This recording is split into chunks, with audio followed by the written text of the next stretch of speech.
Afternoon, everyone. Yeah, it's an excited time. Football season is here, 2023, ready to go. It's been a short time, but I also feel like it's been a long time since December, since we got hired and put together our staff and tried to build this roster out with a lot of great players and a lot of great people, quite honestly. And our guys have had a really good summer, working hard with Coach Nico and his staff. And now the time is, to bring it all together. I think that's what August is going to be all about. We got to find roles for all our guys. We got to put them in the right positions to be able to help our team. And, we do have a lot of new guys. This summer we've added new guys and, excited about what roles they may have with our team and helping us as we move forward into this Big 12 conference. And we got a lot of work we have to do, over the next month, before we start playing game on September 2nd. Short period of time, but a lot of work to get done. So we're excited about it, and it all starts tomorrow with our first practice. Questions for Coach? You talked in Dallas about maybe a luxury is nobody knows a whole lot about you. Can you expound on that a little bit? Well, new staff, number one. I mean, obviously, guys will go back and kind of see what we've done in the past, in really all three phases. But it's we got a lot of new players too. As we talked about in Dallas we got one returning starter on offense, so a lot of new faces particularly on that side of the ball. And defensively, we got some guys back on defense that are really good players, solid players. But also some guys that are new to some positions that they're playing. But scheme-wise, obviously, it's going to be different than what teams have saw what Cincinnati's done in the past. So that part's going to be different for everybody. But I do think, it's the same for the four teams that are coming in. And so it's kind of going to be some learning, I think, for everybody to figure out what we do and what they do in the Big 12 and. What style of football has success, and so that'll be interesting as we start the season. What's the biggest challenge when you're trying to put together all these different pieces that haven't played together before? Well, because I think you want everybody to play as one, and so now you got a bunch of different individuals that's coming together. And you can look at it from each position breakdown. Like an offensive line, you got 5 guys. Well, certainly those 5 have to play as one. They all have to be on the same page. They have to, go block the guy they got to block on this particular play. Now you look at the wide receivers; they're all new. We got to find out what position we want to put these guys in. Number one, then they got to learn what to do in that position. So. That's kind of what we've been trying to do this summer, trying to figure out that piece of it. And then also, scheme-wise, what's going to give us the best chance to be able to move the ball. I always think players over plays, so what players are, what can they do, inside or outside, depending on matchups. And then, what's going to be our identity of the team offensively. And the same thing goes for defense. Like one guy may be a great pass rusher, but he doesn't cover as well. So that's what we got to get him to do, rush the passer. So that's just one example. So those are the things that we're really going to have to figure out. The earlier the better these first couple of weeks. I think they're going to be critical. Also the thing we just talked about this morning staff meeting was, we got some starters. We got some guys like Briggs, Corleone, just some guys that have played a lot of ball. We don't need to see as much of them throughout camp.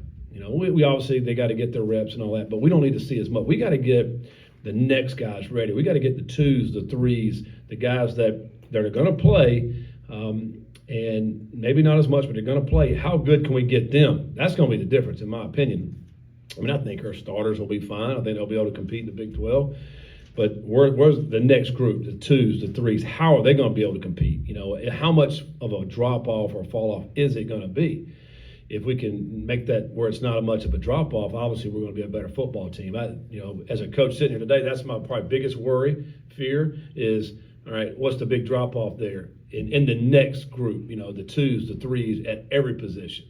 I think the best teams that we see at the end of the season, the teams that win 10, 11 games, 12 games are the teams that really have significant amount of depth, because we all know there's going to be guys that are going to have to play that that maybe shouldn't be playing as much, but they're going to have to play. So how good can we get those guys? When you're putting together player-driven schemes, how much is that already, you figured that out versus how much do you have to figure it out at higher ground? Well, I mean, I think you have an idea, but sometimes that may change a little bit once you get into adverse situations. I think obviously when things are good, when there's nobody rushing or nobody covering this guy, he's just running around on air, he can look pretty good. All right, now put somebody in front of him. And now can he maneuver that same route? Can he catch the ball when a guy's on his back? I think those are the things we're really going to have to watch and see out at higher ground. I mean, those things we don't know yet from our guys out wide. Chad and Ryan. There tends to be a perception that unknown equals bad. That's not necessarily the case here. We just don't know. Is there a way for you to use that to your advantage as you go into the season? Yeah, I mean, I think so. I mean, if we're sitting here as coaches, we don't really know what some of these guys can do. Certainly the opponents don't know what they can do, right? I mean, so those things we can figure out out at higher ground for a couple of weeks, and then when we have our scrimmage, we'll probably answer some of those questions. And then, I think, but as the days go by and the weeks go by, there's guys that are going to continue to get better and better and better, and we've seen that this summer, guys where we started the summer and where they are right now. So I do think we'll be able to see that throughout camp, and again, find out what they can do really well, and that's what we're going to ask them to do. I mean, that's basically common sense, right? But that's what we have to do, the big thing is, when you look at offensively, all right, when it's 3rd and 6, 3rd and 7, 3rd and 8, like whose number we're going to dial up? Like who's going to be that guy? Where we all feel good about it. Hey, we know the ball's going to get in this hands right here. He can make that play to get that first down. Right now, I can't answer that question because I don't know. Those are the things we're going to have to figure out over the next 2 weeks. Running back seems to be a room that's a strength heading into this season. Is that something you'll rely on early in the season as you continue to implement different schemes? Yeah, I mean, we're certainly going to use the running back room. I think, that is the one position where we got a lot of those guys that were on the team last year that are back. I think we want to get a lot of production out of that room. I do think it'll be several guys, not just one. I do think, it's going to be a by committee approach, really. And unless one or two guys really just stand out over the next couple of weeks. But I think that group works hard. I think we've had some injuries in there. You think about last year, and I also think at the time we've been here, we've had some guys dinged up and not being able to go all the time. So that'll play into it as well. But we got some good talent in that room. I think Corey Connor's a guy who's been as consistent as anybody. In his time when he was at LSU, and he showed some flashes here last year as well. And I think he could be a guy could be really good back for us. But there's several guys, in that room. So that room's going to have a lot of competition. I'm looking forward to seeing which guys really shine when we start scrimmaging, when we start getting situational football. Like who's really going to make those plays when we have to get grind out those first downs, make a guy miss, and get an extra 2 or 3 yards to get that first down. I'm really looking forward to that. Justin, then Dan, then Scott. Coach, curious what you think about higher ground. Have you ever done anything like that? Have you had a chance to go out there and see it at all yet? Yeah, I went out in the spring. Got a chance to see it. I'm trying to think. Not really. I've never done it. Maybe when I was in high school, I remember we used to go and we slept in the gym. The coaches just kept you all there for a week or whatever. But it's a very unique situation. I've heard of it over the years. NFL teams doing it. I've really never heard of a college team doing that, and really now a lot of NFL teams don't do it now too. So I think it's very unique. It's going to be an awesome team building opportunity, and everything that I've heard from guys, the players that have done it. Wid, that's his baby. He's told us all the history about it and all that. The fact when he says, "Oh, we're into one bowl game." Prior to going to higher ground and going to 18 or 9, whatever it is at this point. And this is the 25th year. Like this is the silver anniversary of Camp Higher Ground. So then we're getting T-shirts made up. But it's it's a special thing. It's I'm looking forward to it. I know it's going to be hard. It's you're not sleeping in your own bed. You're away. But there's no distractions. Like that's the beauty of it. And the guys really, you have to, not only you're playing football with the guys, but you're doing everything else with the guys. So, like, it just becomes that camaraderie, that chemistry, I think, is so important. You get to learn a little bit more about each other, not just the football side, but the other stuff. So, yeah, I mean, it's a special thing. It really is. The defensive line, I don't know if that's on or not. Defensive line certainly appears to be a strength. If you could pick one position group to build around, would you start with the Mhm. D-line? It'd be hard pressed not to start with the D line. You know, it's number one, you got to be able to stop people, right? Whoever you're playing. And number two, I think it's always more difficult to find really good big guys that can move. And we certainly have some really good big guys that can move. We also have experience there. And that's one thing that, you know, you really can't coach that. You either have it or you don't. We have that experience, you know, and we also have some leaders in that group. And like, I would be hard pressed to think of another position group that has that kind of leadership on our team. And you know, they do it in the right way. They work hard. They're all about the team. And there's some good individual players there, but they speak about their teammates. And I, you know, that's refreshing to be around that as a coach. And so I'm excited about that group that we have on the D line. And the two positions that I think that teams are built around are the offensive line and defensive line. And we certainly have a good group on the defensive line. I think that will help our O-line competing against them every single day because we are a bunch of new guys on our offensive line. It'll just make us better. And, you know, but I love being around those guys and watching those D-line guys work. You have a lot of wide receivers with Division I experience. None of it here. Mm-hmm. How do you see that playing out? Is that going to be fun watching the competition, and where does Evan Prater fit and all that?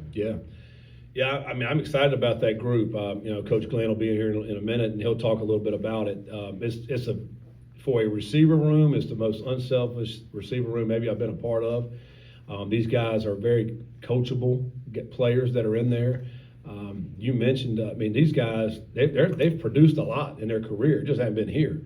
And so they know what it takes to go out there and make plays in the receiver. You know, now it's our job to figure out, you know, where we're going to put these guys and what roles are we going to put them in. You know, I feel really good about that group. I'm excited about that group. We got length. We have size, strength. We have some smaller little slot type bodies that we're going to be able to utilize. We got guys that can throw the ball. Braden Smith has thrown, I think, maybe 4 touchdown passes in his career. You know, now Prater's out there who's got a very unique skill set, who has size, speed, athleticism. You know, he can do a lot of different things. We're excited about being able to, you know, it's kind of like that new toy at Christmas you got. You can do a lot of things with that toy. You know, you can play. You're excited about. We're excited about what Evan Prater can do. He's looked really good. You know, so you know, we'll see how that all pans out. But you know, I think it's a group that nobody knows about this group at all, really, and because they're all new. But they worked hard. I think they'll be able to make a lot of big plays for us as we move forward in this league. Keegan, then Chad, then Marshall. What's the most important thing maybe that you look for in a quarterback at camp? Is it chemistry of receivers, keeping the ball out of harm's way, accuracy, that kind of thing? Yeah, I mean, well, and just in general, not necessarily in camp, but in general, you want guys that are great decision makers. You know, because in what we're doing in our offense, you know, most plays they can hand the ball off, they can take off running, or they can throw it. Most plays, and so, but they got to make that decision in a you know, fraction of a second. You know, and you know, so I love that. We got to be able to make great decisions. They have to be able to take care of the football. They have to, and we have to be able to take care of the football. To me, that's the most important thing that they have to do is take care of the football.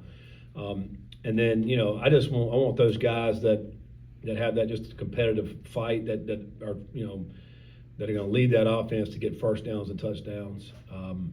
You know, the great offenses I've been around, those quarterbacks have had that attribute. You know, and then you got to be accurate, obviously, when you throw the football.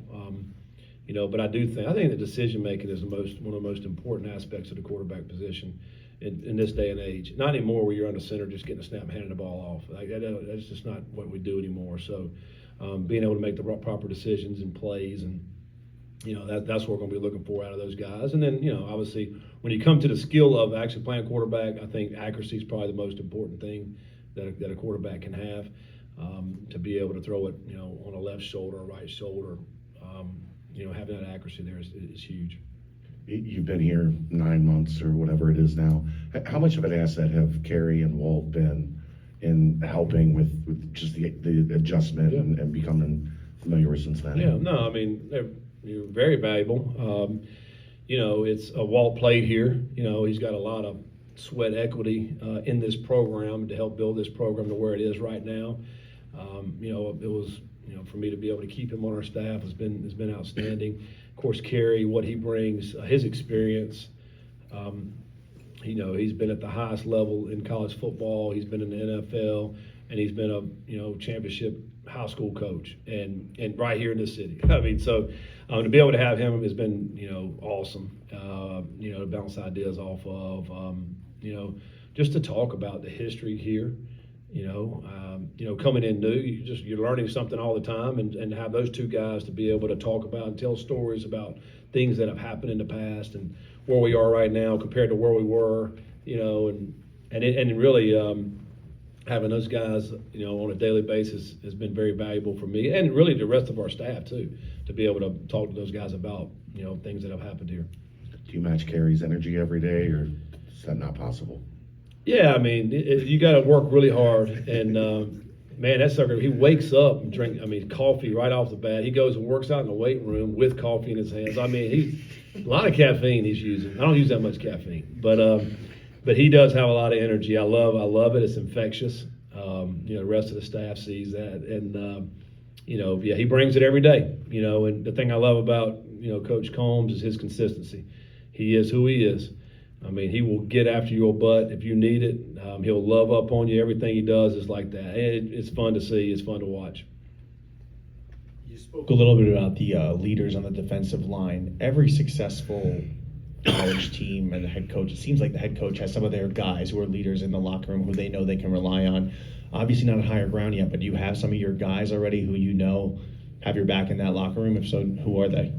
Yeah, I mean, I think, like I mentioned earlier, I think our D-lines are the big time leaders on this team. Corleone and Briggs are two that really stand out to me the most. I mean, they were when I first got here in December, they were some of the first two guys to walk in my office and introduce themselves. And then they came back the next day. And then the next day, they just kept coming back. Corleone would come in. I was like, "What are you doing?" He's like, "I'm just hanging out." He just sit in my office. I mean, just hanging out. So this was back when December, he was injured. And so he really couldn't do a whole lot. He'd come from treatment and just come sitting there and hang out, which I love. I love our guys when they come and want to hang out, want to come in our offices and want to come to our, defensive staff and offensive staff room. Just sit in there and let's watch some tape, and I think that's extremely important. But those two guys really come to mind, I think, more than anybody.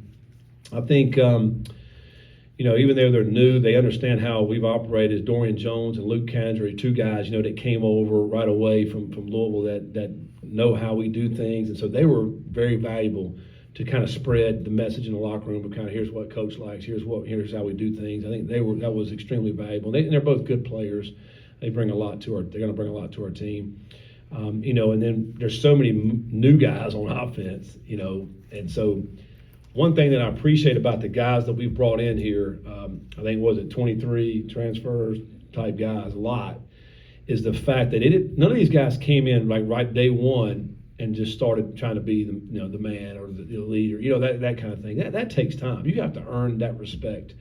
So I really appreciated how the guys have come in and approached. They just come in and work and put the cleats on. Let's go to work. And, Emory kind of comes to mind with that. He didn't come in here, those guys played a lot of ball.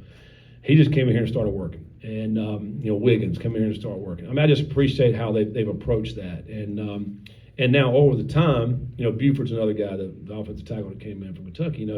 He's starting to open up and be a little bit more vocal. I mean, they earn that over time. And I think that's another thing that's going to be critical over the next 2 weeks out at, higher ground is that those leaders start to emerge vocally. A lot of guys have been doing it by example, but now vocally really, spreading that, and I think there'll be some more guys that'll step up and become great leaders for us during August. Justin, final question. Similar to leadership culture, how do you feel like that's gone in terms of you implementing the culture you want to have, and how important is that to what you then see on the field, whether in practice or once the season starts? I mean, I think we're getting there. I think, culture is built on what you do every day. It's not a one thing, you can't just put a sign up on the wall and say that's gonna be our culture. I think you have to live it.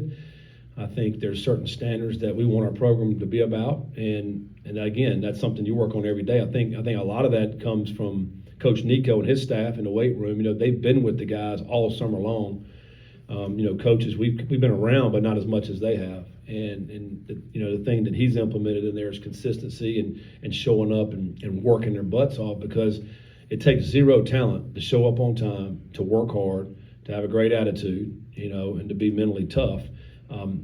That's what we've been trying to implement and put in these guys' head. Now, are we doing it perfect every day? No, but we're working towards that. I like where our guys' heads are at right now, but it's a work in progress. I mean, it is something that we work on every day. We'll continue to work on it, because at the end of the season, when we look back on our season, whenever that is, at the end of the year, we'll look back and we'll be able to say, what kind of team was that? Were they mentally tough? Did they work their butts off and play as hard as they can possibly play, no matter what the score was, and give everything they have for their teammates? Those are the things we want to be able to say yes at the end of the season. Now, your time will tell. That's the thing we're going to be working on every single day. So it all starts when we start camp, and putting that in there. So we're excited about it, and can't wait to get going and see what this team's going to be all about. And obviously throughout camp we'll be giving updates and kind of where we are with things.